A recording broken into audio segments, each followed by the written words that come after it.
I'm very happy that we were able to celebrate the service of St. Nikephoros the Leper, whose life-size icon we have towards the back on that side, and whose relic we have here. It's a tiny relic that Father Simon, who wrote the book about Father Nikephoros, was kind enough to send me.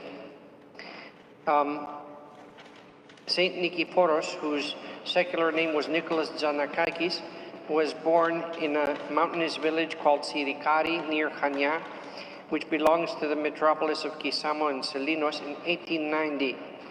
In this village, he finished elementary school, and his poor parents died while he was still young. So then his grandfather took over to raise him. At 13 years old, being poor and despairing, he was forced to leave the village to go to Chania, which was a city, where he started working at a barber shop. And at that time, signs of leprosy started showing in his body. And at the time, in various parts of Greece, for example, if you were a leper in Crete, you would have to go to the island of Spinalonga, where you would finish your life. The conditions were not that great there. And if you were from Chios, you would go to the Lovocomio of Chios, the leper colony of Chios. He didn't want to go to the island of Spinalonga, so he fled to Alexandria at 16 years of age.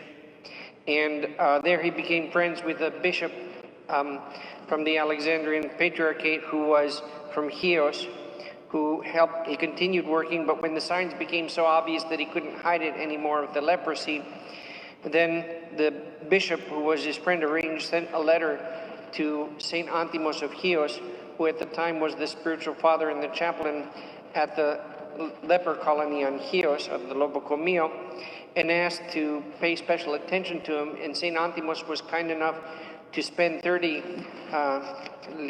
lysion, coins, probably gold coins, and he paid more than normally you would pay for someone to go to the leper colony, because at the time only people from Chios would go to the leper colony in Chios, but St. Nikephoros was from Crete.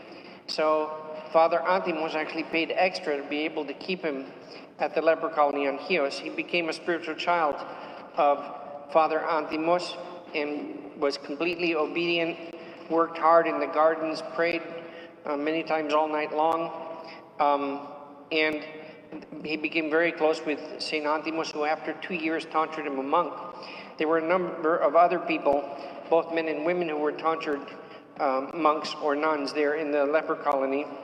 And St. Antimos really changed the whole atmosphere of the leper colony by his influence.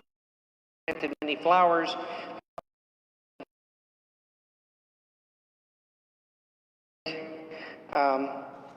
St.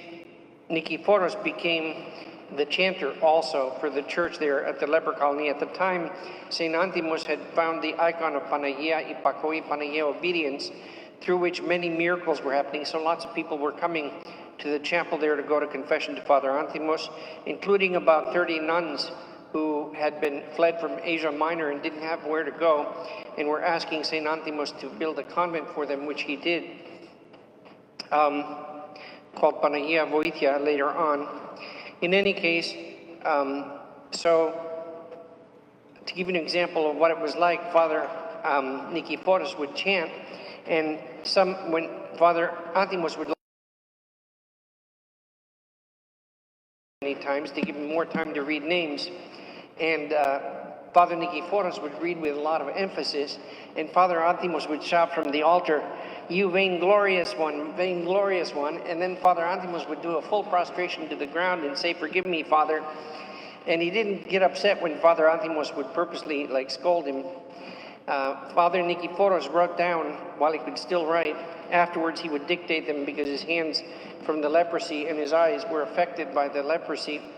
But he recorded about 30 miracles that he saw St. Antimos do. Most of them are healing of possessed people.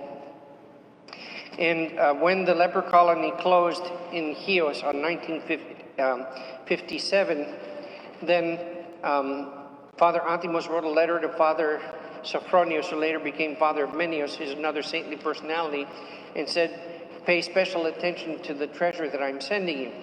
Now, Father Evmenios had been praying for God to send him someone who could teach him the Jesus prayer, because even though he was a monk, because he also was a leper.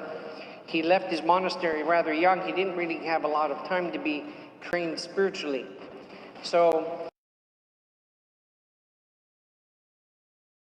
who was a perfect monk, and Father Nikephoros became Father Arminius' spiritual father. Father Arminius would take care of him, and one night he couldn't remember if he had lit the wood stove to heat up the room where Father Nikephoros, who was bedridden and blind at the time, was staying. So he thought, well, I'll just open the door quietly and see if I lit the stove. So he, without knocking, he opens the door, and he sees Father Nikephoros shining in light in midair in the cell. And then he was so moved, he shut the door quickly, he went back, he fell down on the ground, he was crying. And afterwards, Father Nikephoros told him not to tell anyone about it until after he dies. And he was bedridden at the time too, but he was in midair shining. So, in any case,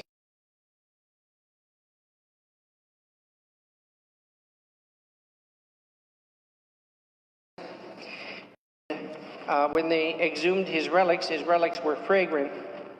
And many people, before he died, would come to visit him and be benefited spiritually with the things he would say. And he's performed many miracles after his death, appearing to people, even people who didn't know him. And interestingly enough, now that we've had the coronavirus, Saint Nikephoros has appeared at least 4 times to various people and told them, among other things, to be taking communion frequently, to be and going to confession, and to be drinking, to take thyme, which is like he says is an antidote for the coronavirus. Thyme has the property of destroying germs. And he appeared to a lady in Bulgaria and told her that he would protect Bulgaria. His life was translated into Bulgarian. And so we've done his Paraklesis service many times, asking for his intercessions now that people are suffering from this virus. And so I thought it would be good for us to do the Divine Liturgy, because you can't just ask a saint without celebrating him. So I hope that Saint Nikephoros intercedes for the whole world and for everyone here. I